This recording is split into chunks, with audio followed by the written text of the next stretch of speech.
going to stick a knight here. If he takes it off, he takes the bishop. So he took it off this bishop. And he's threatening this pawn.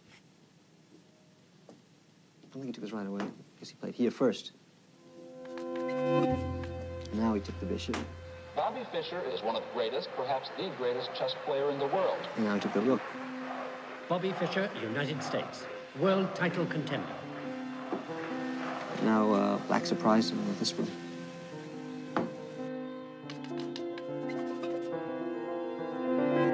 Bobby Fischer is an isolated man. Bobby Fischer's a strange man. People think that there's something wrong with the man.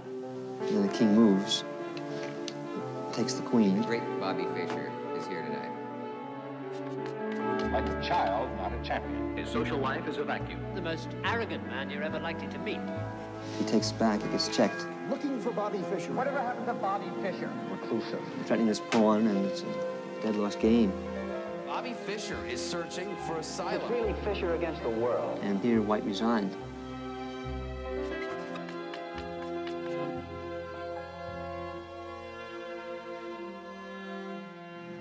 Bobby Fischer interview. Right. Try not to tense up. Bobby, you've given virtually your entire life to the world of chess. What about Bobby Fischer, the man? What's he like? I don't know. It's pretty chess and me. You know, it's like it's hard to take him apart. You know, just like my alter ego. You know, I don't really. But there are times when you get away from that chessboard. What do you do? I don't do too much at the most. I'm really, you know, tied up in chess. I intend to expand, but first I gotta get the title. It's basically.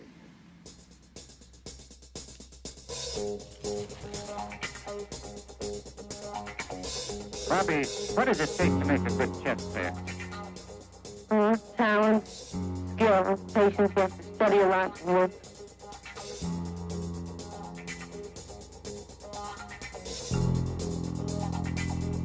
What would your ultimate aim be? Well, I'd like to be a world champion and keep it for maybe 20 years or so. 20 years.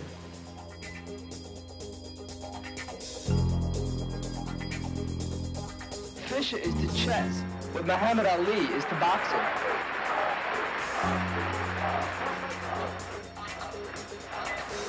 Will Fischer beat the Russian?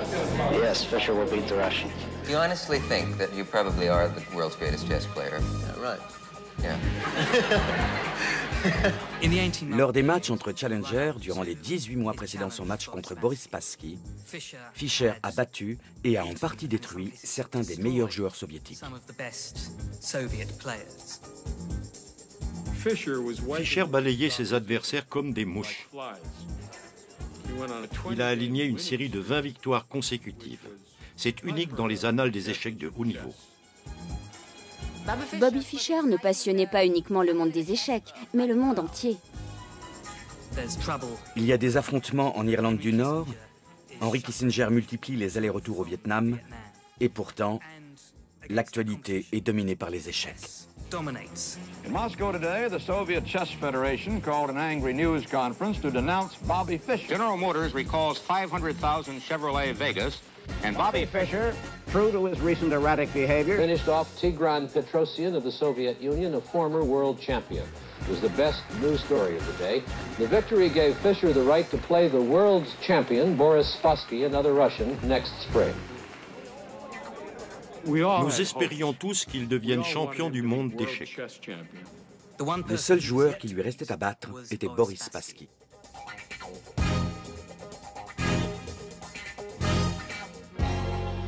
You've said it's your title the Russians are holding. You don't like the Russians.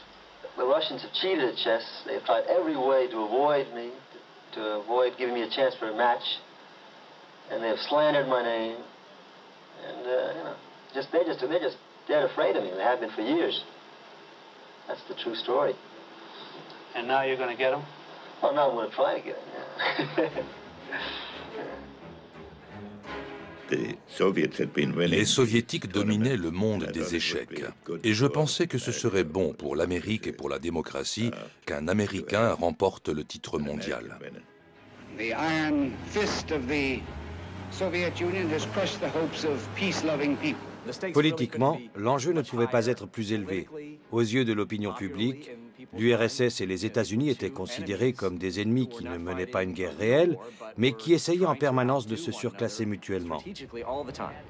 We will not tolerate being pushed around. We have a design and the material assets to deal with the Soviet Union. Как никогда прочны международные позиции Советского Союза. This little thing with me and Spassky, instead of, with bombs, having it out over the board. La force de l'URSS venait du fait que les Soviétiques avaient fait des échecs leur sport national. Ils dépensaient des sommes astronomiques pour cela. Ils avaient des centaines de grands maîtres. Ils remportaient tous les tournois, toutes les Olympiades d'échecs. Я кричал: вы что там, обалдели? Что же вы уронили шахматный престиж? Pour le régime communiste, le titre de champion du monde avait une importance idéologique particulière. L'État utilisait le jeu d'échecs comme preuve de sa supériorité intellectuelle par rapport à l'Occident, considéré comme décadent. La couronne mondiale devait rester en Union soviétique. Вы мускулы стальные, пальцы цепкие мои, эх, резные расписные, деревянные ладьи.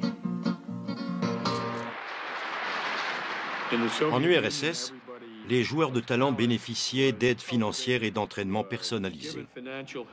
Les meilleurs joueurs jouissaient de toutes sortes de privilèges.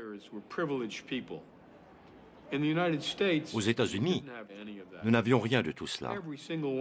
Nous devions nous débrouiller tout seuls. Et voici qu'arrive cet Américain qui s'en va tout seul affronter la machine échiquienne soviétique.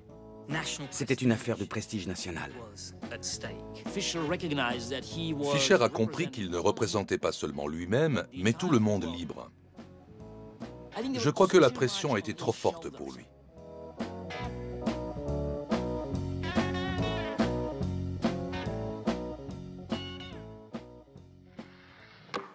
You tell us how old you are and where you're from. I'm 15, I'm from Brooklyn. He is 15 years old and he is from Brooklyn. All right? Will you show your headline to camera 3 and to Dick Clark, because we'll make him go to work on you. It says, teenager strategy defeats all comers. This strategy, did it involve finances? No. Did you have any help? No. Did it all by yourself? Did it make people happy? Made me happy. This young man's name is Bobby Fischer, and already he is the United States chess champion. He is 15 years old and he has defeated the Masters. He is the United States champion in chess.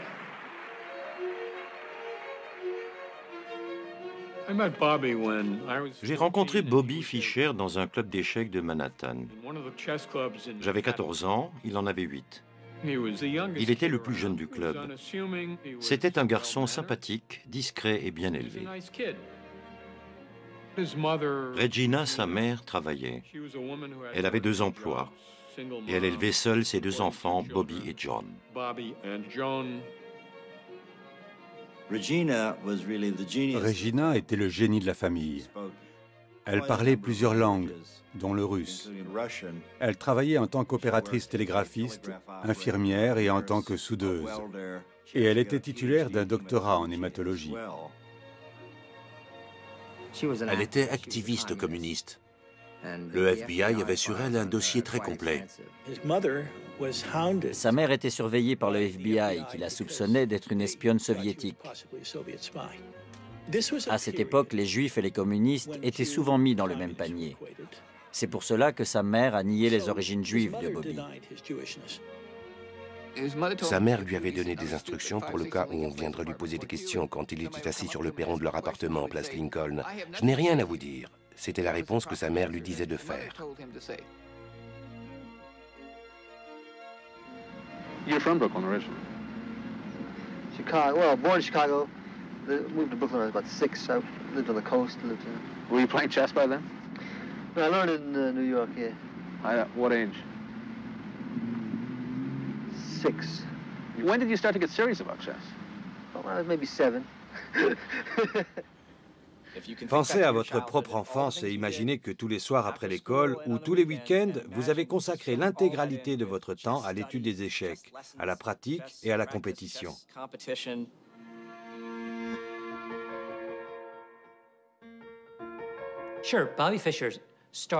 Bobby Fischer dispose d'une intelligence hors du commun. Mais le génie ne se limite pas à une aptitude qui vous est donnée à la naissance. Le génie, c'est aussi le désir de faire quelque chose et la capacité à faire des sacrifices. Le génie, c'est l'aptitude à se consacrer de manière obsessionnelle à ce qu'on a envie de faire. Des études ont été menées sur des grands compositeurs, des grands chirurgiens, des grands joueurs d'échecs, pour tenter de voir s'il existe un dénominateur commun à tous ces virtuoses. Eh bien, ce sont presque tous des gens qui ont commencé par investir 10 000 heures de pratique dans leur spécialité. Dès son plus jeune âge, Bobby Fischer n'a vécu que pour les échecs. Même quand il mangeait, il avait son échiquier avec lui. Et il étudiait de nouvelles variantes. La passion joue un rôle essentiel dans l'accomplissement du génie. Avec la contrainte, vous n'obtiendriez jamais un tel niveau d'obsession. Il n'y avait rien qu'il n'aimait davantage que jouer aux échecs.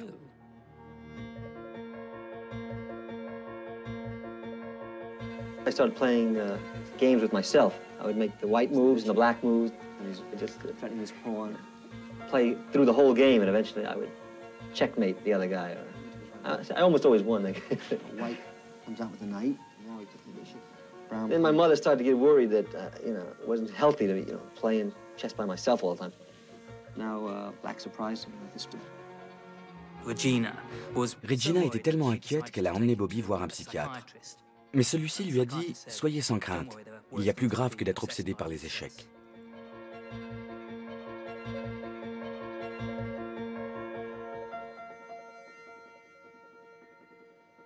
Quand les gens lui demandaient comment il avait fait, il répondait « Un jour, je suis devenu fort, tout simplement.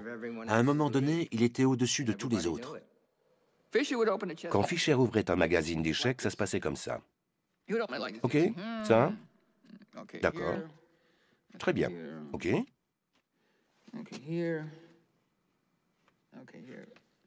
On avait l'impression qu'il se contentait de regarder les images, mais pas du tout. Il rejouait mentalement, en quelques secondes, toutes les parties qu'il voyait, coup après coup. Au départ, nous étions de force égale. Puis il est devenu champion des États-Unis. Il avait fait un bond en avant prodigieux. Il est devenu célèbre en 1958.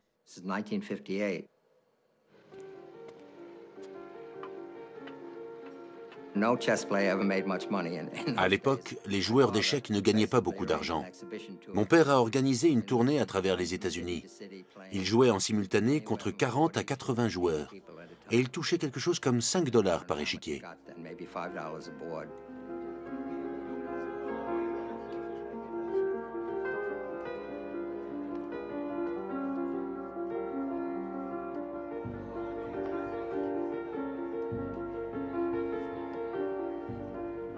Regina voulait que son fils devienne célèbre.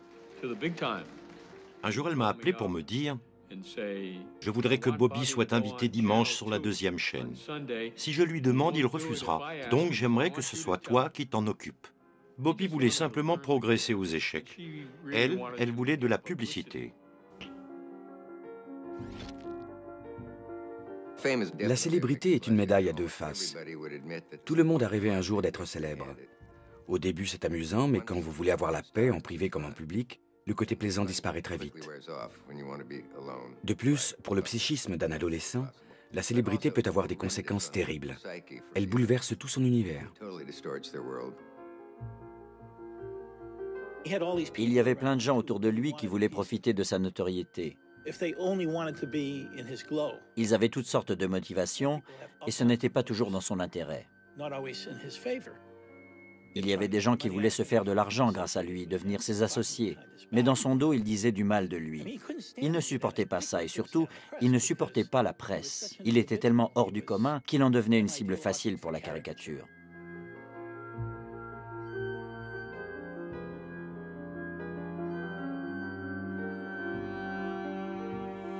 You watch television? No, not much. Very rarely. Why? I don't know. I read that you get little radiation from it. I don't know. I've talked with a few scientist friends of mine. They say you do. It's a fact. You do get a little, but they don't think it's dangerous. What kind of magazines do you like? Well, my favorite magazine is Confidential. I read that all the time. Why do you like that? They've got a lot of inside stories on things like water pollution. It's pretty interesting. I like read up on that. A lot of things that the government is concealing, you know. Fisher avait un regard bien à lui sur le monde. Il n'a pas été socialisé de la même façon que la plupart des gens. Chacune de ses idées émanait de ses propres réflexions. Dans sa jeunesse, c'était déjà quelqu'un de très particulier, et ça n'a fait qu'empirer.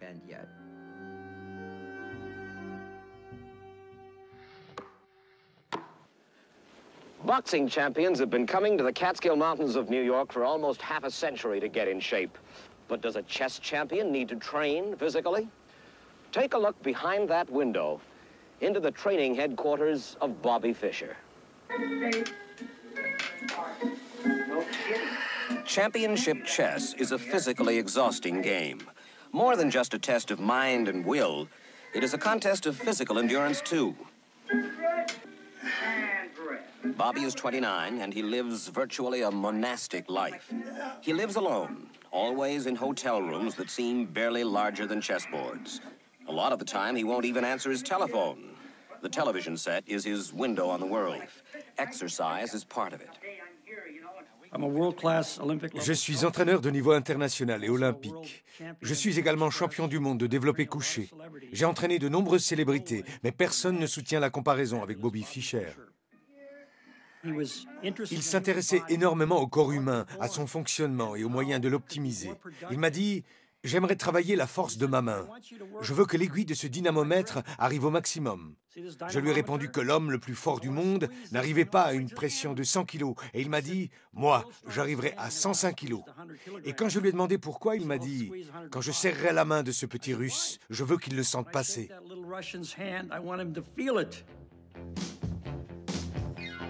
Je lui ai fait faire de la natation et du racquetball, un sport où on se débrouillait plutôt bien. On faisait aussi un peu de bodybuilding. Un jour, je lui ai dit, répète après moi, je suis un vainqueur, un champion, je ne suis pas un perdant. Et là, il m'a dit, c'est quoi cette histoire de perdant? Tu sais bien que je suis un champion. Bobby est la personnalité la plus intéressante que j'ai photographiée. Voici une photo de Bobby. Il disait que s'exercer à l'apnée était un excellent entraînement. Il préparait son match contre Spassky. Il m'a interrogé sur les reportages que j'avais faits. Je lui ai dit que je venais de finir une série sur un joueur des New York Jets. Il a trouvé ça génial et il a voulu tout savoir sur ses méthodes d'entraînement. Il voulait s'entraîner exactement comme lui.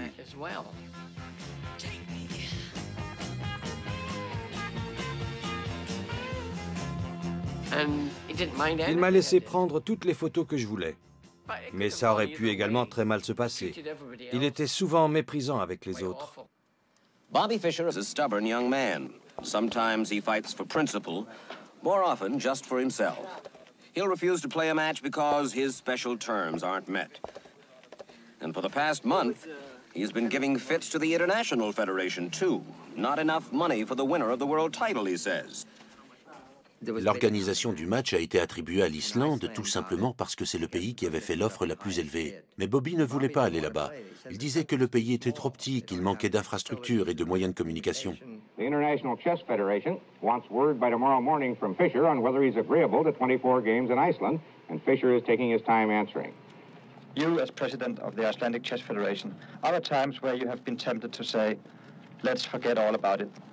As you know, we are organizing a chess match, and our only wish is to enrich the chess world.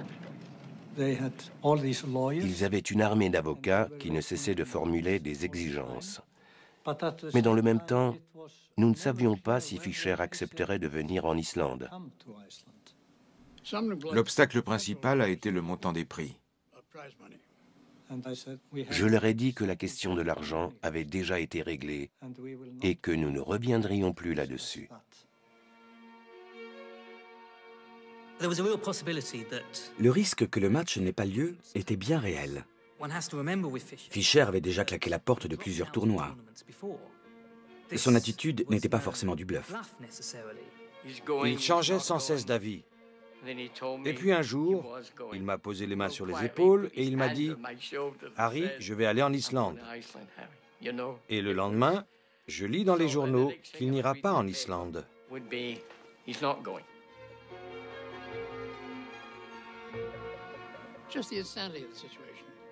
La situation était hallucinante.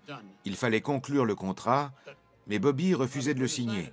Et tout à coup, il a disparu.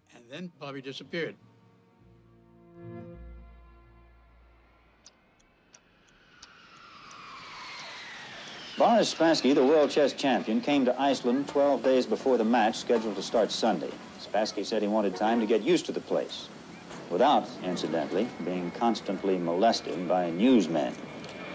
Bobby Fischer was also sensitive about being photographed, sensitive to the point that he kept not showing up.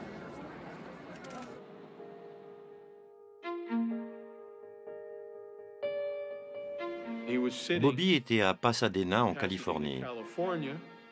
Ma mission consistait à le convaincre de se rendre en Islande et de jouer le match pour l'attribution du titre mondial. Mais rien ne se passait. Il n'avait toujours pas son billet.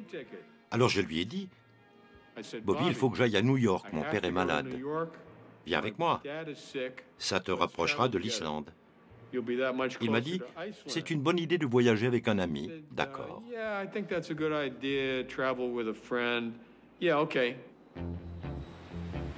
D'une certaine manière, je le rapprochais de l'endroit où il devait aller. Nous l'avons emmené à Kennedy Airport, jusqu'au guichet d'Icelandic Airlines. Malheureusement, un photographe de presse l'espionnait. Quand Bobby l'a vu, il est parti en courant. Il a piqué un véritable sprint. Je me suis retourné pour l'arrêter. J'ai levé les mains sans dire un mot. Bobby a continué à courir. Il est sorti du hall. Il a sauté dans notre limousine et a quitté l'aéroport. Pour aller où? Personne ne le savait. Et tout ça seulement à 3 jours avant le début du match. L'histoire des échecs était sur le fil du rasoir. J'ai dit à Bobby, « Si tu veux, tu peux t'installer à Douglaston, dans la maison de mes parents à Long Island. »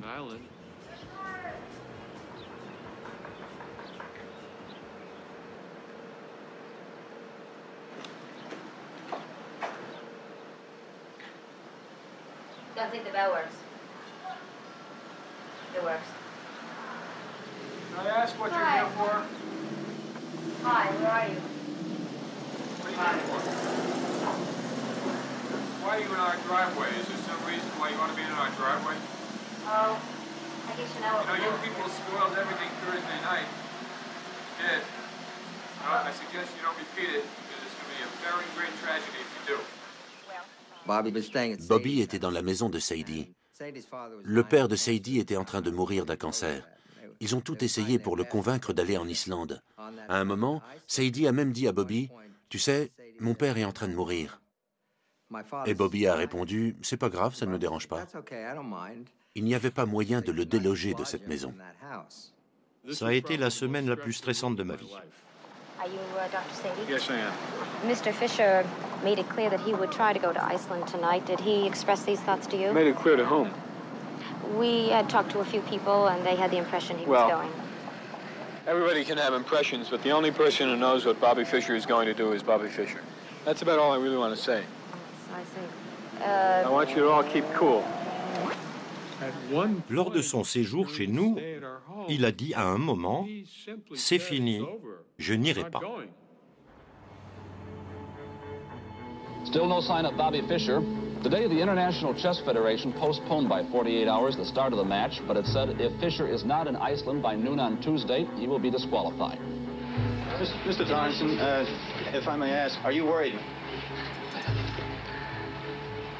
No. And I just wondered if you've ever seen Mr. Fisher, if you have any proof that he actually exists.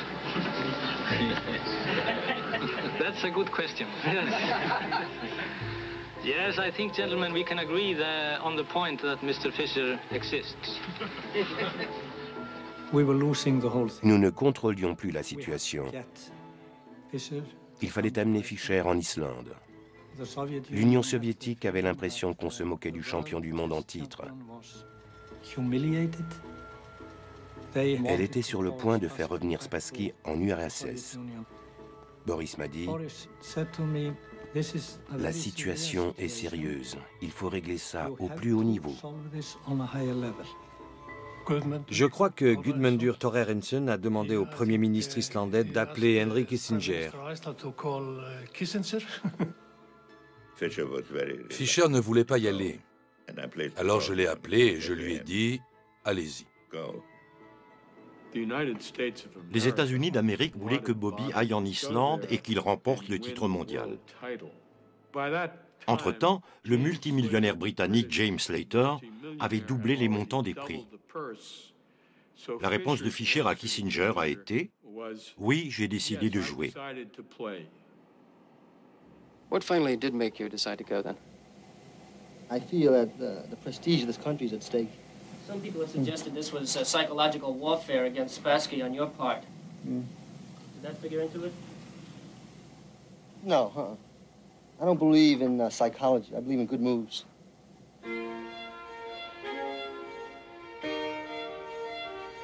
Bobby Fischer left New York for Iceland. And what a scene that was on the morning of July the 4th. Nothing like this has ever happened in Iceland before. You try to describe the impact on the citizens here of Reykjavik. It's probably about the same as if the promoters of the next Joe Frazier Muhammad Ali prize fight decided to stage their international extravaganza in Butte, Montana. One observer said the chess match was turning into the biggest thing to hit Iceland since Eric the Red. Though some people were still mad at Fischer, others approved of his holdout for more money. Well, he was fighting for all the chess players of the whole world, I think. He's tedious, he's arrogant, he's inconsiderate. Basically, people think that there's something wrong with the man. Nous voulions lui faire un accueil digne d'un roi. Mais lorsqu'il a vu la foule qui l'attendait, il a dévalé la passerelle à toute vitesse et s'est engouffré dans la première voiture du convoi.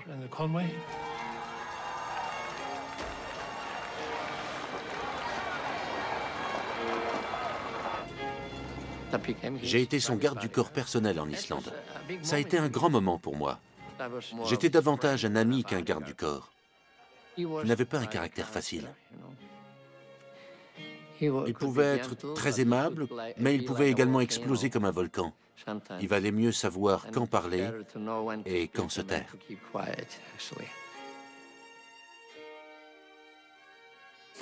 Donc Bobby était enfin en Islande. Mais jouerait-il le championnat du monde? It's been a long road for Fischer to this game, and it'll be a long match at the end of that road. Both he and Spassky have to play 24 games. The match could last up to 2 months. Each game runs to 5 hours. The most intellectually exhausting battle known to the mind of man. The World Chess Championship.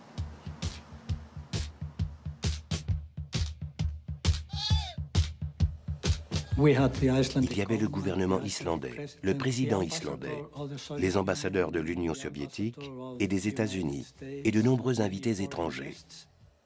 La salle était comble. Regularly scheduled programs will not be seen at this time, so we may bring you the following sports special. ABC Sports presents the World Chess Championship match between Boris Spassky, the defending champion from the Soviet Union, and 29-year-old Bobby Fischer, the challenger from the United States. Ce match a passionné les foules. C'était comme le Super Bowl. Pour suivre les parties, les gens n'allaient pas travailler. Les gens formaient des attroupements devant les écrans de télé dans les vitrines. Il y avait des groupies. À Times Square, le match était retransmis en direct, tellement c'était important. Let's find out from you, Larry, if there are any late-breaking developments. They might fuss around with the chess pieces and the size of the board and the lighting, but I'm fairly confident the match will start on time.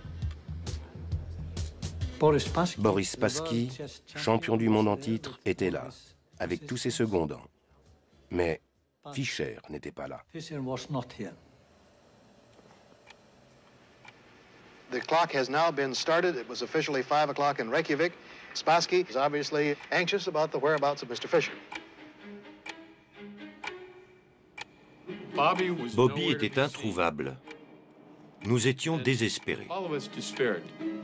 If Fischer doesn't show up, by the time 1 hour has elapsed, he forfeits the game automatically. Oh, there he goes now. He's just played one pawn to queen 4. You saw Spassky make his move, then he touched his clock, which turns his clock off, but turns his opponent's clock on. So Fischer's time is now ticking.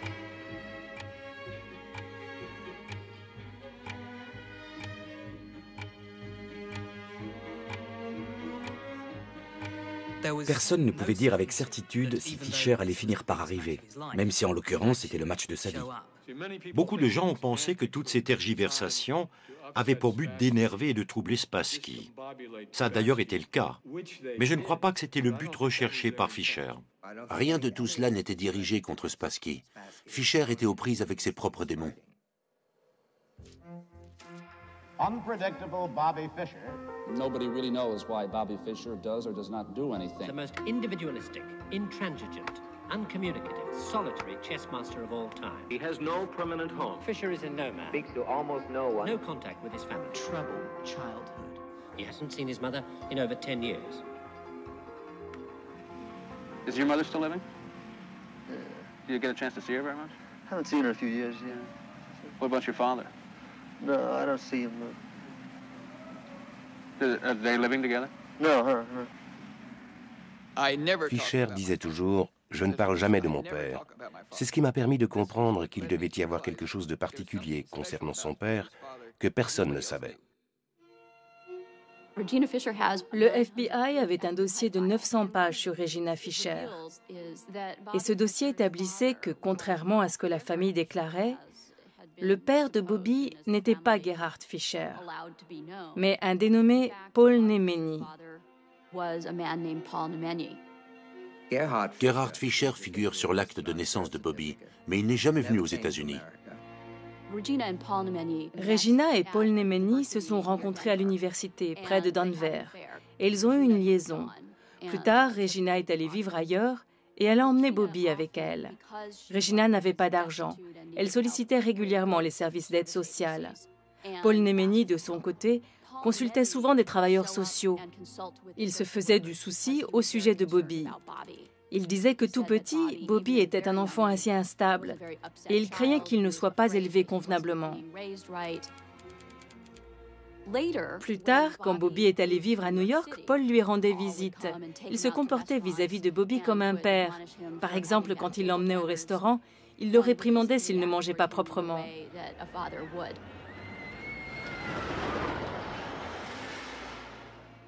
Un jour, Bobby a demandé à sa mère « Où est Paul? Pourquoi ne vient-il plus me voir ?» À la mort de Nemeny, Regina a dit à Bobby qu'il était son vrai père. Bobby n'avait que 9 ans quand il l'a appris. Les échecs ont été un refuge pour Bobby et sont devenus sa seule obsession.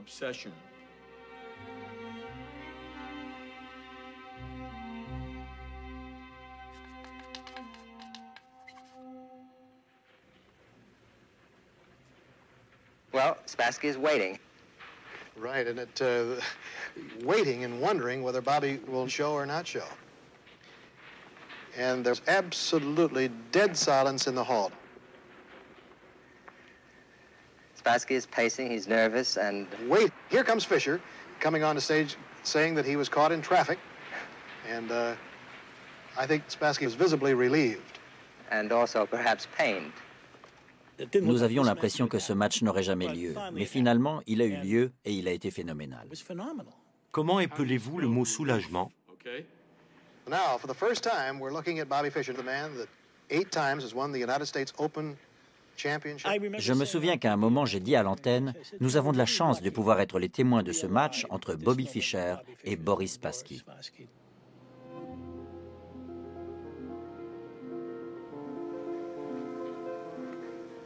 There's his first move, one knight to king bishop 3. Very non-committal. Now watch, see Fischer turn around here. Yeah. He's checking to see that camera location. And now he goes over to protest those cameras being there. There's Lothar Schmidt in the background. Bobby m'a dit, ça me dérange. Je ne supporte pas ces caméras.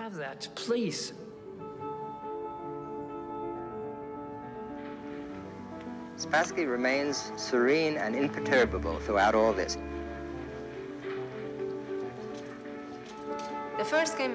La première partie a donné lieu à quelques passes d'armes psychologiques dans l'ouverture. Mais très vite, le jeu s'est calmé. Et au bout de 28 coups, la position semblait parfaitement égale. Tout indiquait que les joueurs allaient s'entendre pour faire nul et passer à la partie suivante. Ils en étaient à la finale. Toutes les pièces avaient été échangées, à part un fou de chaque côté et quelques pions. C'était l'égalité parfaite. La position était complètement symétrique. Fischer a perdu les pédales. Il a commis une erreur d'amateur. Il a pris un pion, mais en échange, son fou s'est retrouvé pris au piège. C'était une erreur monumentale, digne d'un débutant. En prenant ce pion, il a permis à Spassky de capturer son fou. On n'arrivait pas à y croire. Ça ressemble à une erreur. Mais quand Fischer joue un tel coup, on se dit qu'il y a peut-être une explication ou une combinaison qui nous a échappé. Au pire, Fischer tenait la nulle. Mais il a voulu prouver à Spassky qu'il était prêt à en découdre. Et en faisant ça, il a commis une gaffe. Bobby saw 6 moves ahead here. When he made the move, he just didn't see 7 moves ahead. White can interpolate a move. He can play bishop to queen too. Notice that cuts off the escape square. And then all that White has to do on the next move is play king to knight 2, and the bishop is lost. Ça a été un vrai coup de Trafalgar. C'était inexplicable. Je ne sais toujours pas comment ça a pu se produire.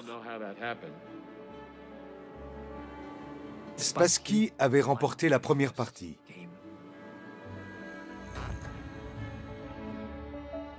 Sur les 24 points en jeu, Fischer devait en marquer 12,5 pour être champion. Une victoire donne 1 point, une défaite 0 point et une nulle 1 demi-point.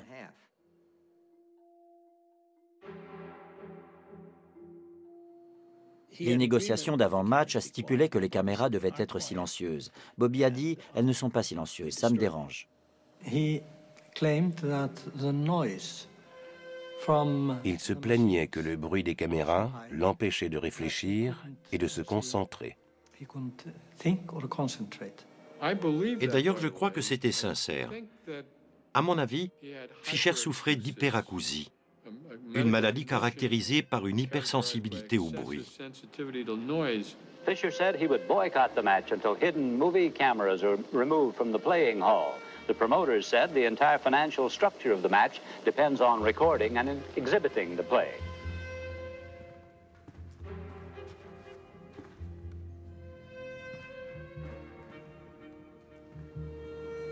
Il a exigé que les caméras soient retirées.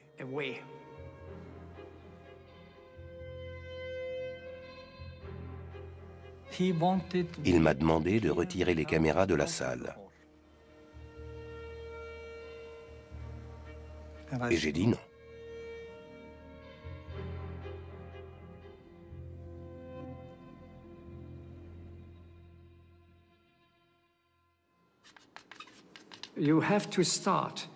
Même quand un joueur n'est pas présent au début d'une partie, le rôle de l'arbitre est de démarrer sa pendule.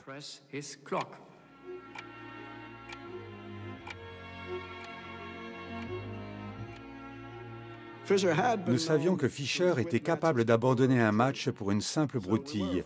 Nous avions donc très peur qu'il s'en aille et que le match s'arrête là.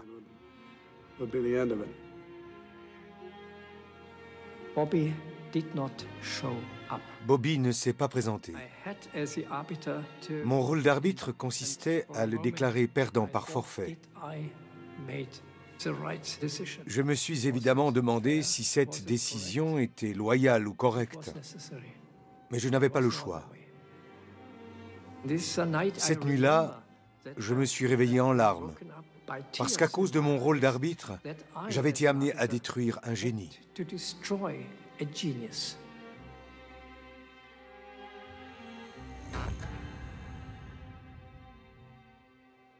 Il était mené 2-0. C'est difficile de remonter un tel retard dans un match de 24 parties.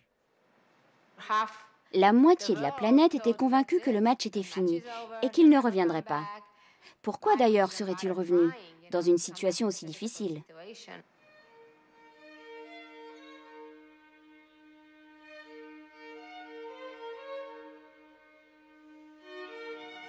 Une nuit, il est venu frapper à ma porte vers 1 ou 2 heures du matin. Nous sommes sortis marcher.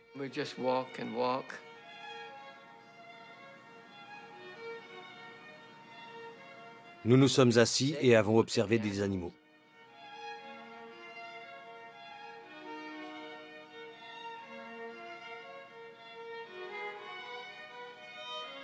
Il aimait les animaux. Nous avons beaucoup parlé. Il n'aimait pas parler de son enfance. C'était un sujet à éviter. Il m'a raconté qu'à partir de l'âge de 2 ou 3 ans, sa mère le laissait régulièrement seul avec sa sœur toute la journée. Il a parlé de sa solitude. Regina était une femme brillante, mais ce n'était pas une mère comme les autres.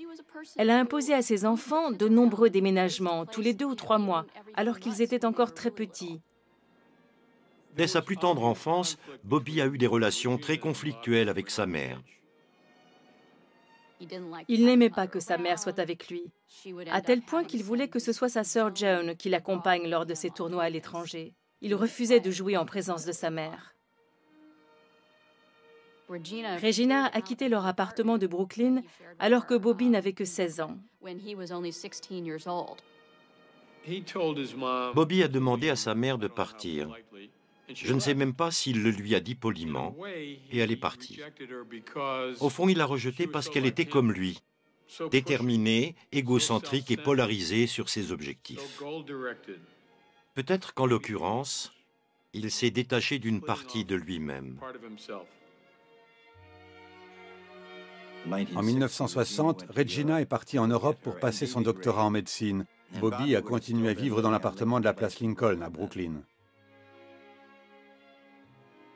Je lui ai rendu visite dans son appartement de Brooklyn. Il était infesté de cafards. Il y avait des livres d'échecs un peu partout, et lui-même avait l'air complètement désorienté. Le fait est que sa mère l'a abandonné. Imaginez un peu, votre père est mort et votre mère s'en va, tout simplement. Que ressentez-vous? Que se passe-t-il dans votre esprit?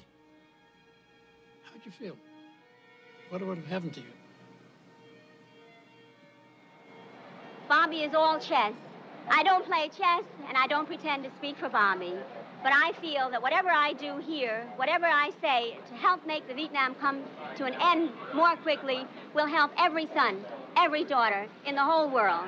1, 2, 3, 4, sign the treaty, end the war. 1, 2, 3, 4, sign the treaty, end the war. 1, 2, 3, 4, sign the treaty.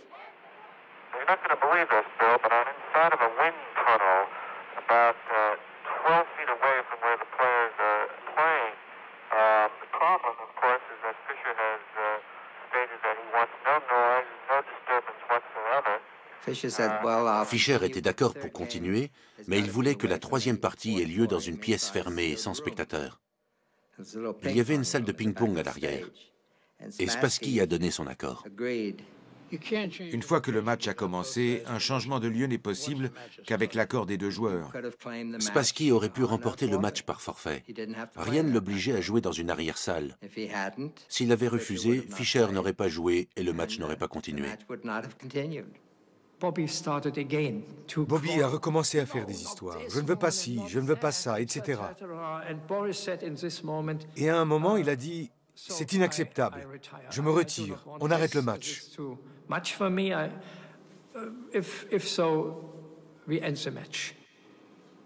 Les deux joueurs étaient debout, devant la table de jeu, et je les ai attrapés par le col, tous les deux. Je les ai forcés à s'asseoir, et je leur ai dit, « Maintenant, il faut jouer. » Et Boris a joué son premier coup presque automatiquement.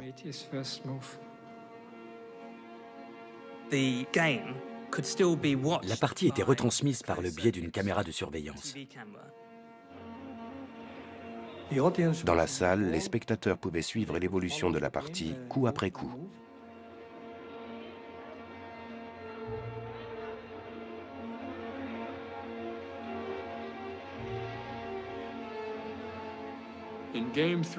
Dans la troisième partie, Bobby a opté pour une défense qu'il n'avait jamais jouée, la défense Benoni. Benoni signifie « fils de ma douleur ». C'est une défense très risquée. Quand vous jouez cette défense, c'est comme si vous disiez à votre adversaire « Nous ne ferons pas nul, ce sera un combat à mort ». Il a joué son cavalier sur le bord de l'échiquier. Et aux échecs, il y a un proverbe qui dit « Ein Springramran bringt Kummer und Schand ». Cavalier au bord, cavalier mort. C'est contraire à l'esprit du jeu. Ce n'est pas considéré comme un bon coup. En principe, le champ de bataille, c'est le centre de l'échiquier. C'est au centre qu'on installe ces pièces. Ou du moins, on s'arrange pour qu'elles contrôlent le centre. En installant son cavalier sur le bord, Fischer a pris le risque de le voir échanger contre un fou. C'est ce qui s'est passé, et ça lui a fait 2 pions doublés très laids sur ce côté de l'échiquier. C'est très inesthétique. Spassky is literally sitting on the edge of his chair. Fischer seems a little more relaxed than Spassky, but Spassky is very tense. More tense than you've seen him? Yes. I think he feels that he may be... He may be what? Maybe losing the game. I see. Apparemment, Spassky n'avait pas beaucoup étudié ce genre de position, car c'est un coup qui est très peu joué. Et cela a mis Spassky dans une situation psychologique assez difficile. Spassky n'a pas trouvé la bonne suite de coups. Il a subi le jeu. Fischer a remporté sa première partie contre Spassky et marqué son premier point au tableau d'affichage.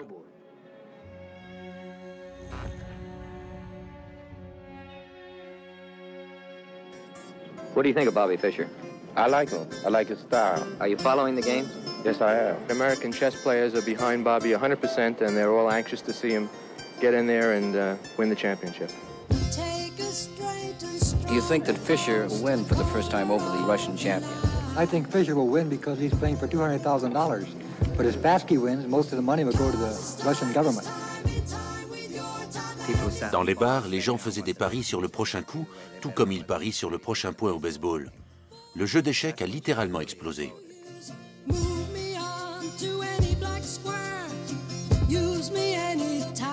Tell me what turns you on about chess? What? Do you hope to be as good as Bobby Fischer one day? Well, I'd hope so, but I doubt if I would be. Why? Well, I just think Fischer's just about the best player in the world. Not very many people can get to be as good as he is. We're watching the looming presence of Boris Spassky and Bobby Fischer, as sketched by Leroy Neiman, noted artist and a familiar face to Wide World. Leroy is here with me at the Wide World studio in New York, and he's going to be sharing some of his artistic impressions with us in just a minute. Larry, I thought going up there to that chess match would be like watching a grass grow, but it was far more exciting than I ever expected it to be. Well, I thought it was pretty exciting, too. Right. It was just like the Ali Fraser fight all over again. This is Bobby Fischer leaving the hotel for the fight like a matador leaving the Palace Hotel in Madrid. On stage, the tension is developing. It's a real prize fight. That's when he's a fighter. And this right hand is like it struck and drew blood on Spassky.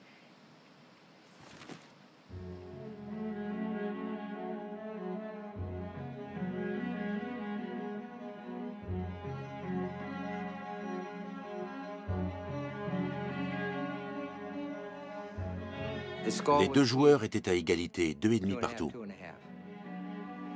Spassky n'était pas lui-même. Il a beaucoup souffert de tous ces esclandres. Il n'a pas joué à son vrai niveau.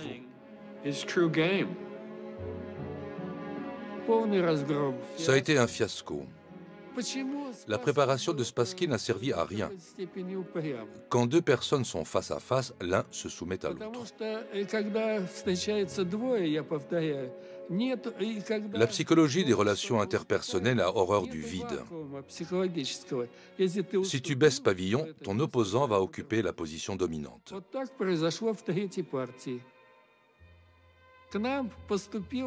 Nous avions reçu plusieurs lettres de mise en garde.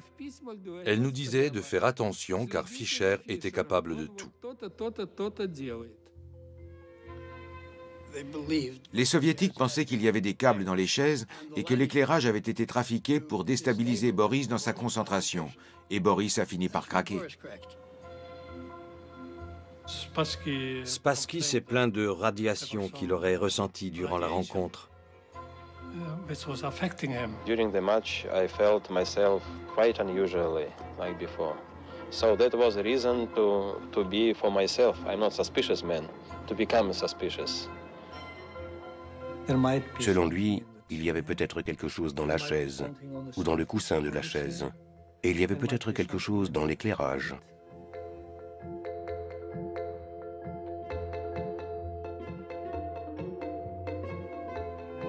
Ils ont examiné les chaises et l'éclairage pour voir s'il n'y avait pas un coup fourré de la part des Américains. Tout ce qu'ils ont trouvé, ça a été 2 mouches mortes.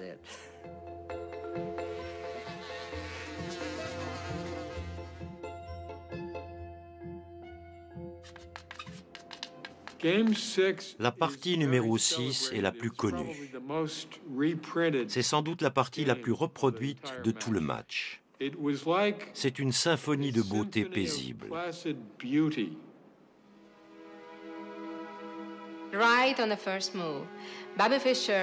le premier coup, Bobby Fischer a surpris tout le monde. Il ouvrait presque toujours ses parties avec son pion roi, en jouant E4. Fischer était connu pour être extrêmement constant. Quand il avait décidé qu'il mangerait des flocons d'avoine et un œuf dur au petit déjeuner, il mangeait ça pendant des années.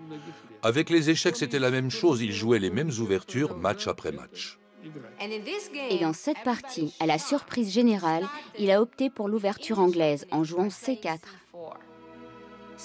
La préparation de Spassky ne servait plus à rien. Je suis sûre qu'il s'attendait à beaucoup de choses, mais pas à ça. Fischer n'a pas joué son jeu habituel. Il a changé de style en développant un jeu tranquille, très positionnel, pour étouffer peu à peu les pièces de Spassky. C'était une belle partie. Je ne sais pas quoi dire de plus. C'était un modèle de précision. C'était tellement beau qu'à la fin de la rencontre, quand les spectateurs ont applaudi, Spassky s'est levé et il a applaudi Fischer. En rentrant à l'hôtel, Fischer a dit « Tu as vu ce qu'a fait Spassky? Il est très fair-play. C'est un vrai sportif. »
La 21e partie a été ajournée au 40e coup pour permettre aux deux joueurs d'analyser la position.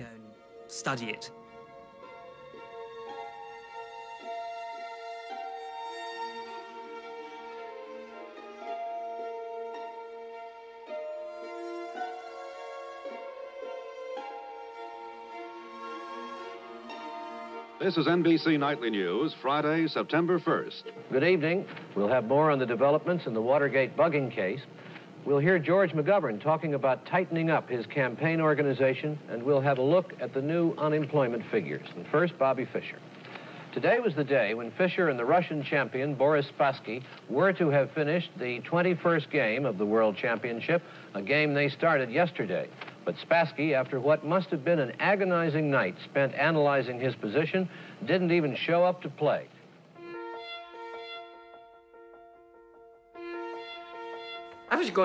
J'avais rendez-vous dans la matinée avec Spassky pour une série de photos. Il est arrivé droit sur moi et il m'a dit « Il y a un nouveau champion du monde, il s'appelle Robert James Fischer. » Je suis allé voir Bobby dans sa chambre d'hôtel et je lui ai dit « Spassky vient d'abandonner et je voulais être le premier à te féliciter. »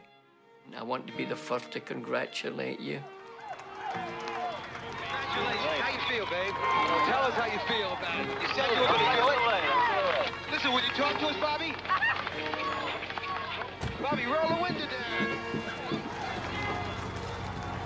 down. Bobby voulait partir. Les gens frappaient à sa porte. Lui ne voulait qu'une chose, se réfugier dans les montagnes. Quelqu'un nous a apporté le New York Post. La une disait « Bobby est champion du monde ».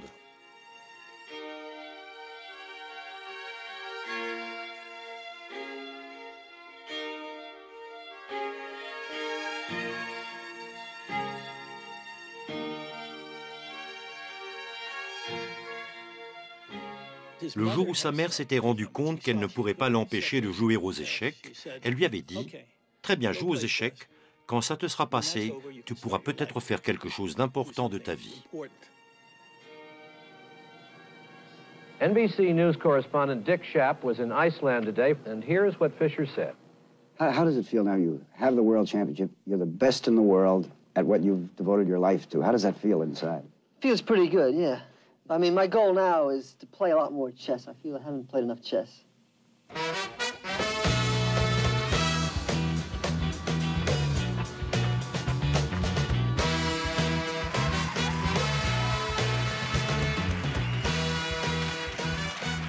How did it feel inside? Oh, all this to the mayor, or did you ever thought of anything like that? No, I never, thought this was going to happen with chess. I just hope this keeps on. J'avais le pressentiment qu'il allait lui arriver quelque chose de terrible. Je ne savais pas ce que c'était, mais ça me faisait très peur.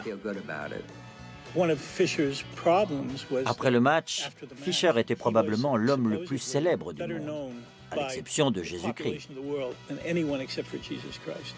Or, il tenait énormément à sa vie privée. Ça lui a posé un gros problème.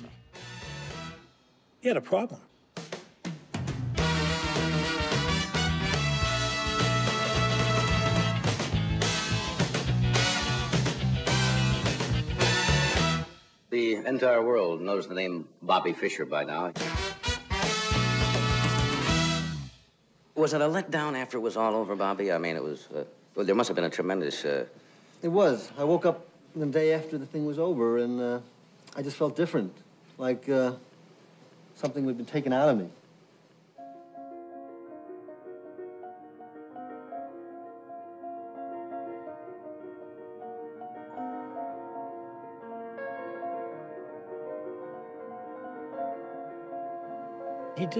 Après sa victoire, il n'avait aucune idée de ce qu'il voulait faire de sa vie.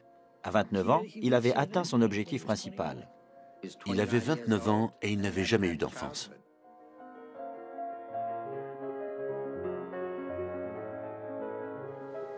Well, is it not true that the chess masters are always young men, and that they don't last? That's been true, generally speaking, but there are exceptions. Steinitz, who was 63 when he was world champion. But you're in a fortunate position, because most of us in life, no matter how successful we think we are, we still have to do what other people want us to do, just to hold jobs. But you don't have to hold a job, or you're on your own. It's a unique position. That's right. You can't say, well, if Fischer won't come, we'll get some other chess genius who's the best in the world. Bobby Fischer, the world champion chess player, has until midnight tonight to decide whether to abide by the international rules of chess or give up his title. If Fischer defaults, the title would go to the challenger, Soviet Grandmaster Anatoly Karpov. Je crois qu'au départ, il avait envie de jouer contre ce jeune Russe, Karpov. Et je pense qu'il l'aurait emporté facilement. Mais quelque chose en lui disait qu'il pourrait aussi perdre. Et ça aurait été la mort pour lui. Il n'a pas voulu prendre ce risque. Alors pour éviter ça, il a multiplié les demandes de modification du règlement. First of all, I like to play matches without draws. And they're going to have to increase the prizes if they want me to play. Once I get the title, they want me to play a match for the title. I'm not going to just play for what their minimum prizes are. Pour la Fédération soviétique d'échecs, il était politiquement impossible d'accepter toutes les exigences de Fischer. Barring a very unlikely last-minute change of heart by Fischer, Anatoly Karpov becomes the new champion by default. La Fédération internationale des échecs a satisfait 95% de ses exigences, mais ça n'a pas suffi et il n'a pas défendu son titre. I think he was unable to cope with his own invincibility. He got more or less scared to sit down again in front of the board and risk losing. But only he who never plays never loses. Nous étions tous très déçus. Il avait trahi le monde des échecs et les maîtres américains. Oui, nous avons vécu ça comme une trahison.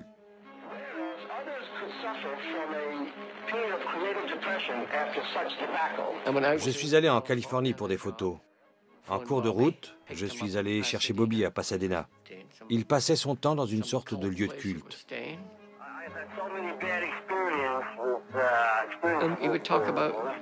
Il m'a parlé de désarmement nucléaire, d'arsenal militaire, de missiles intercontinentaux. Tout ça pendant 1h30.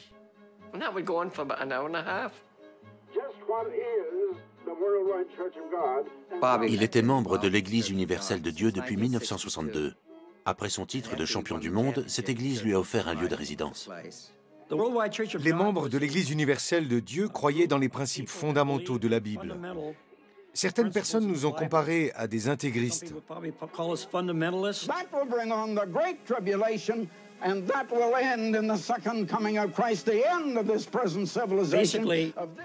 En gros, le retour du Christ est imminent et nous devons nous préparer à ce retour. Je lui ai dit que c'était qu'une bande d'illuminés, mais c'était la voie qu'il avait décidé de suivre.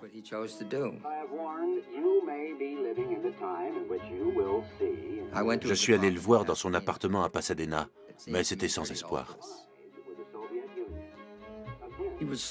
Il était très déprimé. Nous avions de longues discussions sur la Bible, du genre « Pourquoi sommes-nous ici? Que faisons-nous ici? Qu'est-ce que la vie ?»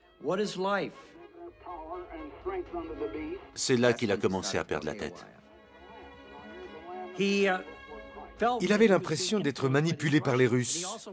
Il avait aussi très peur du Mossad, les services secrets israéliens.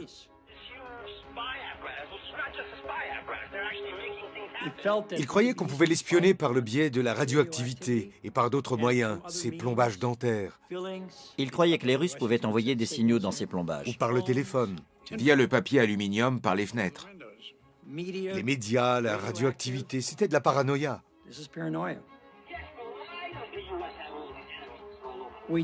Avec les membres de l'Église, nous avons essayé de le ramener vers une vie normale. Puis il s'est détourné de l'Église universelle de Dieu parce que l'une de leurs prophéties ne s'était pas réalisée.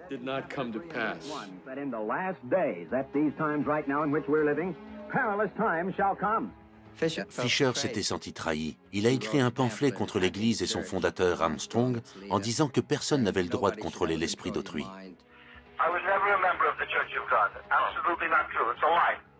Il a renié Dieu et à partir de là, son état s'est aggravé.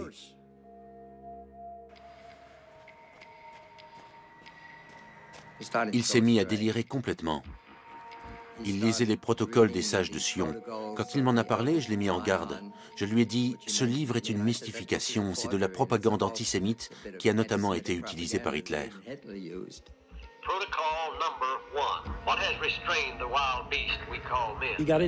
Il a commencé à s'intéresser aux idées conspirationnistes.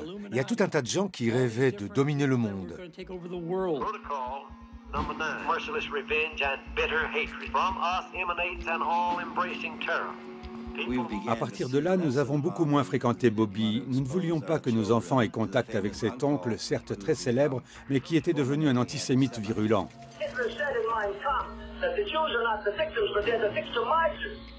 Parfois à table, il se mettait à dire n'importe quoi. Les Juifs ont fait ceci, les Juifs ont fait cela. Nous ne pouvions pas accepter ça sous notre toit.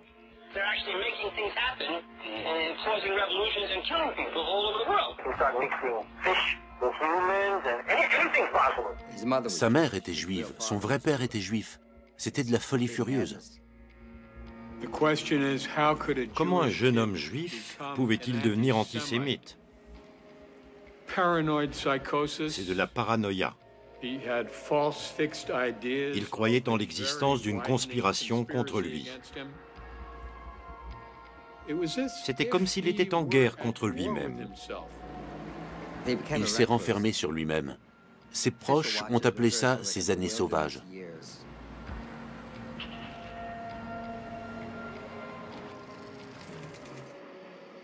Where's Bobby these days? Oh, Bobby's at home. We're in New York. Well, I don't think that I want to get onto the subject of Bobby. You know how Bobby feels about it.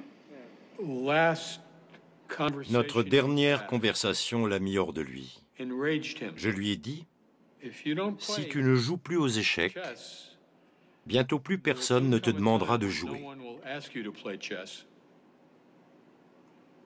Il a trouvé ça inacceptable de ma part. Et ça a été la fin de notre amitié.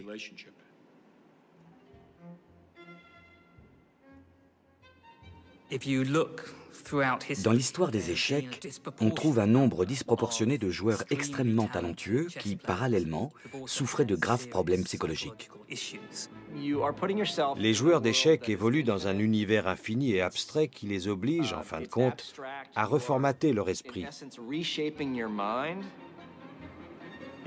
Pour le premier coup, chaque joueur a théoriquement le choix entre 20 coups possibles. Et si vous multipliez 20 par 20, cela signifie qu'il existe 400 positions possibles après le premier coup. C'est comme un arbre avec de plus en plus de ramifications. Vous jouez un premier coup, puis un autre, et à chaque fois, il y a plusieurs possibilités. Et tout à coup, ça devient une jungle. Le nombre de positions théoriquement possibles lors d'une partie d'échecs est quelque chose comme 10 suivi de 45 zéros. C'est comme le nombre d'atomes dans le système solaire. Il faut anticiper les coups de l'adversaire. Et comme on ne sait pas ce qu'il va jouer, on étudie chacune de ses possibilités. Un bon joueur d'échecs doit être paranoïaque sur l'échiquier. Mais si vous transposez cette paranoïa dans votre vie quotidienne, vous allez au-devant de gros ennuis. Vous finirez par considérer le monde réel à travers le prisme du jeu d'échecs. Certains joueurs ont très mal fini.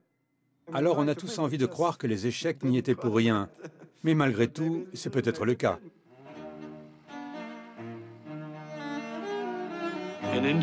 Un être instable, qui deviendrait un monomaniaque du jeu d'échecs, court de grands risques de basculer dans un abîme. Il y a plusieurs exemples de joueurs dotés de facultés exceptionnelles qui ont développé ce genre de maladie mentale. Victor Korchnoi a affirmé avoir joué une partie avec un mort. Il a même indiqué les coups qui avaient été joués. Rubinstein a sauté par une fenêtre parce qu'une mouche le pourchassait. Wilhelm Steinitz a séjourné en asile psychiatrique. Steinitz, à la fin de sa vie, s'imaginait qu'il jouait aux échecs avec Dieu, par onde interposée, et il battait Dieu. Carlos Torres est entièrement déshabillé dans un bus. Le joueur qui a le plus influencé l'évolution du jeu d'échecs au XIXe siècle est un Américain du nom de Paul Morphy. Malheureusement, il présente des traits communs avec Fischer. Paul Morphy était un joueur américain qui a épaté le monde entier avec sa façon de jouer. Mais dès l'âge de 26 ans, il arrivait qu'on le retrouve errant dans les rues, les hagards, en train de se parler à lui-même. Il souffrait de schizophrénie paranoïde. Sa tournée en Europe en 1858 et 1859 a été un grand moment de l'histoire des échecs. Mais à la suite de cette tournée, il a arrêté de jouer. Il y a de nombreuses similitudes entre Morphy et Fischer. Les gens les comparent souvent l'un à l'autre. Ils ont tous les deux arrêté de jouer au summum de leur domination. Ils ont basculé tous deux dans la névrose et la psychose.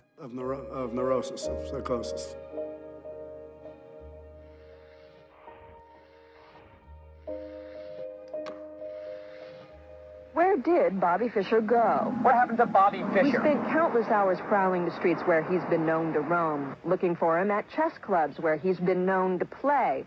Ultimately, the Now investigation was successful. We found Bobby Fischer. The quest paid off. En 1990, il réapparaît à Pasadena. Il avait pris quelques kilos. Et il me montre une lettre. « Cher Monsieur Fischer, vous êtes un génie, vous êtes le Mozart des échecs, le plus grand joueur qui ait jamais vécu. Et je voudrais que vous repreniez le jeu d'échecs. » C'était signé par une certaine Zita. Il m'a dit « Harry, je veux savoir à quoi elle ressemble. » Tout à coup, il était d'humeur très romantique. Cette Zita a réfuté tous les arguments qu'il avançait pour justifier le fait qu'il ne voulait plus jouer. Et elle a organisé un tournoi. After many false alarms, it was a 19-year-old Hungarian chess player, Zita Raiksani, who brought Fischer back to chess. Do you think he's still as handsome now? What do you think? As a result of their meeting, Zita rushed off to arrange Bobby's comeback. The chess world was shaken today with news that an old legend lives, apparently ready to risk himself in public again. Headlines around the world announced he'd signed a contract to play a rematch with his old Russian rival from Iceland, Boris Spassky. Le monde des échecs attendait son retour depuis 20 ans. Chaque année, il y avait eu des rumeurs. Il est en train de négocier, on essaye de le convaincre. Mais il ne jouait jamais. Et voilà qu'il s'apprête à rejouer. Il devait affronter Spassky en Yougoslavie. Le match était annoncé avec grand fracas comme la revanche du match pour le championnat du monde. This is a typical question from Mr. Roger Cohen of the New York Times. If you beat Spassky, will you go on to challenge Kasparov for the World Championship? Can he read what it says behind here?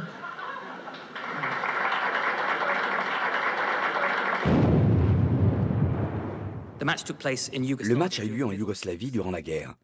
En participant à cette rencontre, Fischer violait l'embargo des Nations Unies. Le gouvernement américain lui a adressé une lettre. Ne jouez pas cette rencontre, vous risquez la prison. This is my reply to their order not to defend my title here. That's my answer. D'un point de vue échiquéen, le match de 1992 n'avait aucune valeur. Ils ont très bien joué, mais leur niveau de jeu était celui de 1972. C'était comme deux vieux boxeurs qui remontent sur le ring pour se faire payer une dernière fois. C'était un spectacle assez triste. Il était évident que Fischer comme Spassky n'étaient plus à leur meilleur niveau. Ils n'étaient que l'ombre des joueurs qu'ils avaient été.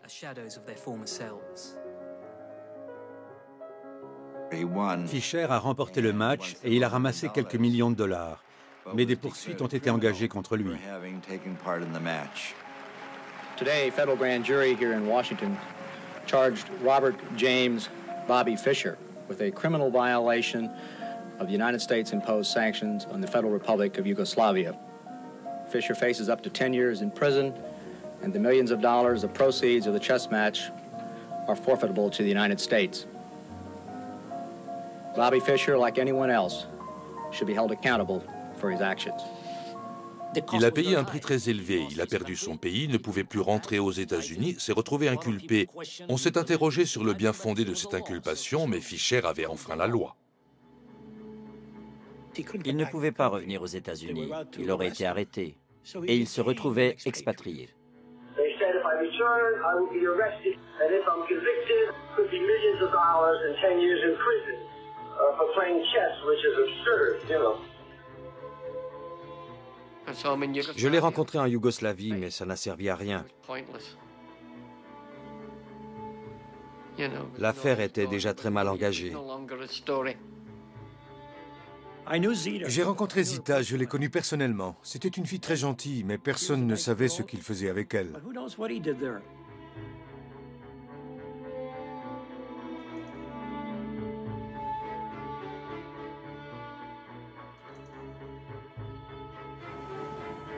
Joan est allée en Hongrie en 1995 pour lui rendre visite à Budapest. Elle a été la dernière de notre famille à l'avoir vue. Regina est décédée en 1996. Et Joan, ma femme, est morte en 1998 d'une hémorragie cérébrale, sans le moindre signe avant-coureur. Elle est morte en une demi-journée. C'était une tragédie. Sa mère meurt, sa sœur meurt. Bobby ne pouvait plus espérer le moindre soutien familial. De plus, il était toujours expatrié. Son état ne cessait d'empirer. 我们来看这条震惊世界的消息。北京时间今天晚上8点30分左右。This is all wonderful news. It's time for the fucking U.S. to get their heads kicked in. It's time to finish off the U.S. once and for all. This just shows you that what goes around comes around, even for the United States. Il pensait qu'il était au-dessus de la politique et qu'il pouvait dire ce qu'il voulait. George Bush lui a fait comprendre qu'il avait les moyens de l'attraper où qu'il soit. United States citizen Robert Bobby Fischer has been detained by Japanese authorities on alleged immigration law violations.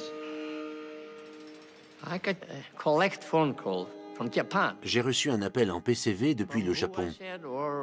J'ai demandé qui était à l'appareil et il m'a dit « C'est Bobby Fischer ».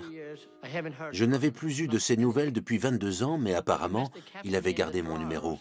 Et il s'en est souvenu à un moment où il a eu besoin de moi. Je suis allé au Japon pour essayer de le sortir de prison.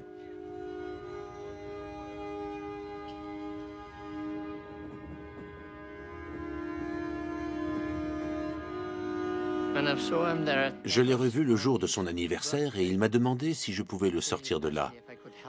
Et j'ai répondu, d'accord, je vais voir ce que je peux faire.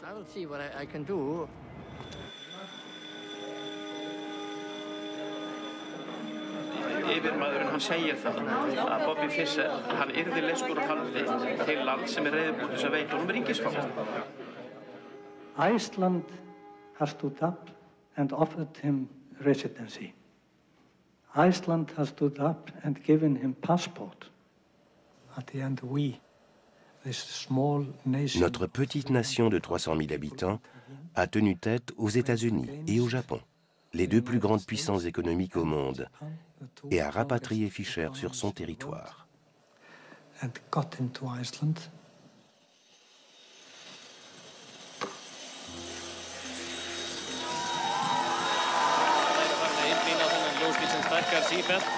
Þarna örþreyttur Bobby Fischer borð ásamt unnustu sinni og föruneyti eins og Páll Magnússon sagði. Hann verður flaut. Welcome to Iceland, Mr. Fischer. How does it feel to be home? Great, great. You're getting quite a hero's welcome. Did you expect this? No, I didn't. We've got a car waiting for you. This is your first time in Iceland in quite a few years. You weren't that thrilled the first time around. Think it will be better this time? That is not true. I never. You mean I didn't want to play here originally? Yeah. I'll explain all that. That was all a CIA setup. I'll explain that someday. We look forward to that. Bobby Fischer, welcome to Iceland and thanks for talking to us. Have a good night. Bobby Fischer fyrir Íslandi og hefur ekkert á móti þessu.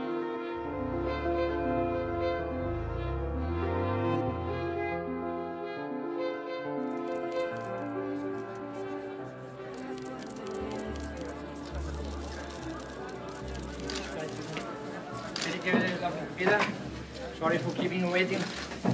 How does it feel to be a free person? Oh, it feels great. You got a wonderful country, wonderful fresh air, very fine people, excellent food, plenty of room. What's next, Bobby? I still want to do a book showing how the 1984-85 Karpov-Kasparov match was prearranged, move by move. They're all saying, oh, Fischer didn't write the book he said he was going to write. Yeah, but they don't say that they stole all my file on it. They don't say they stole several big moving boxes full of books that took me years to accumulate. What is your name? Jeremy. Jeremy what? Schaap. Your father was Dick Schaap, you were telling me last night? Yes, exactly. Yeah, I knew him, yeah. He rapped me very hard. He said, I don't have a sane bone in my body. I didn't forget that. His father, many, many years ago, befriended me. took me out to see, I don't remember what. Knicks games. Knicks games, and you were 12. Acted kind of like a father figure. And then later, like a typical Jewish snake, he had the most vicious things to say about me. I have to object, Bob. Okay. Did you read the article where he said I don't have a sane bone in my body? Honestly, I'm not sure if I read it, but I know that he said it. Yeah. And honestly, I don't know that you've done much here today, really, to disprove anything he said.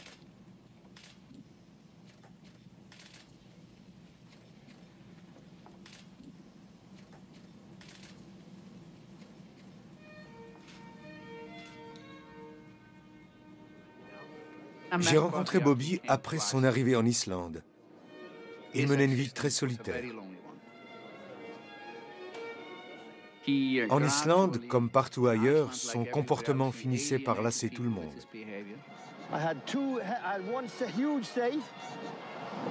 Nous allions nous promener près du lac, au centre de Reykjavik. Nous bavardions, nous allions prendre un café. Il m'arrivait aussi de le croiser dans des restaurants. The U.S. didn't give a damn what their opinions were anymore. Their role was over. Now the bomb belonged to the government. You understand? This is. And they were shocked. Yep, they didn't believe it. Listen to me. If we are going to have a fucking conversation, all right? Yeah, then this cannot be a monologue. Right? He could not. Il n'arrêtait pas de répéter que les Juifs étaient mauvais, que les États-Unis étaient mauvais ou que le nucléaire était mauvais. C'était une idée fixe. Il n'y avait pas moyen de le faire parler d'autre chose. Il en parlait de manière obsessionnelle et compulsive.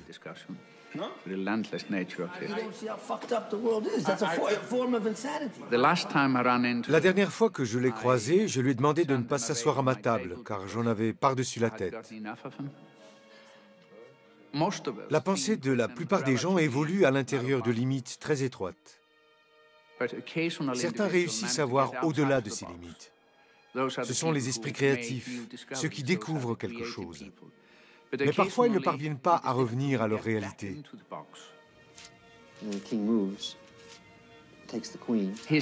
Son génie et sa maladie sont intimement liés. Je ne pense pas que Bobby aurait été tellement hors du commun en termes de créativité s'il n'avait pas également été hors du commun sur un autre plan, celui que nous appelons sa maladie.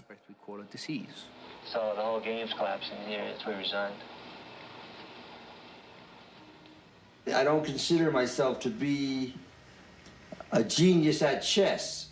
I consider myself more to be a genius who just happens to play chess. You understand? So I could be doing I could have done and I can do any number of other things, you know? You know, I always wanted to write some songs. I was telling Evans, Larry Evans, this back in the 60s, I remember. I said, you know, I listened to all these songs and I wish I could write that, but I try to write something, I try to think of something, and I just, nothing comes out.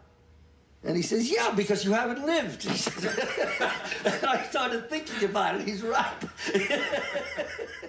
text library, or my other regular library, all my personal correspondence, all my chess sets, all kind of stuff, everything is stolen, everything, all my chess library. Il est mort à cause de ses troubles psychiatriques. Il souffrait d'une hypertrophie de la prostate et il a refusé de se faire soigner. Il a refusé la dialyse. S'il l'avait accepté, ça aurait pu prolonger sa vie. Je lui avais donné une photo de Regina et de Joan. Il l'avait avec lui à l'hôpital lorsqu'il est mort. Apparemment, les derniers mots de Fisher ont été « Rien ne soigne mieux que le contact humain ».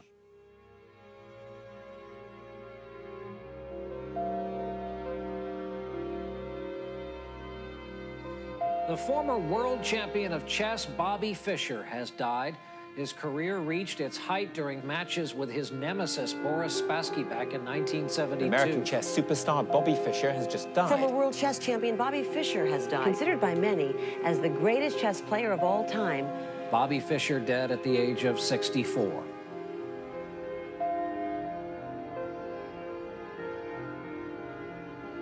Son monument, ce sont les parties qu'il a jouées. Ces parties. Imaginez que vous aimiez un art, par exemple la peinture, et imaginez que Picasso soit mort après n'avoir peint que pendant 5 ans. Tout le reste de son œuvre n'aurait jamais vu le jour. Pour le monde des échecs, cela a été une tragédie. Il a tout fait tout seul. Il a percé les secrets du jeu d'échecs dans son appartement miteux de Brooklyn. Il a été le meilleur joueur qui n'ait jamais existé. Bobby Fischer, sound roll 3. Right. Speed. And Bobby, you've been playing this game since you were 6 years old, and playing it very seriously shortly after the age of 6. Did all this concentration to the exclusion of other activities, did this bother you?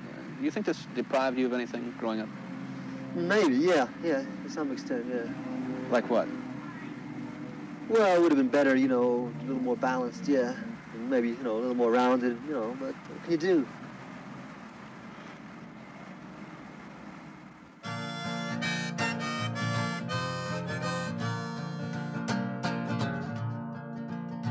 We're in New York City, summer sweat, and the boys are rolling their cigarettes. The girls are singing into their phones, but Bobby Fischer is all alone. The parks are buzzing with the birds and the bees. Friends are hugging in 2s and 3s. Lovers are kissing and exchanging their rings, but Bobby Fischer's playing 18 Kings. They're screaming and crying at the YMCA. Bobby, Bobby, why'd you go away? His mother is whispering wide and low. Bobby, Bobby, where did you go?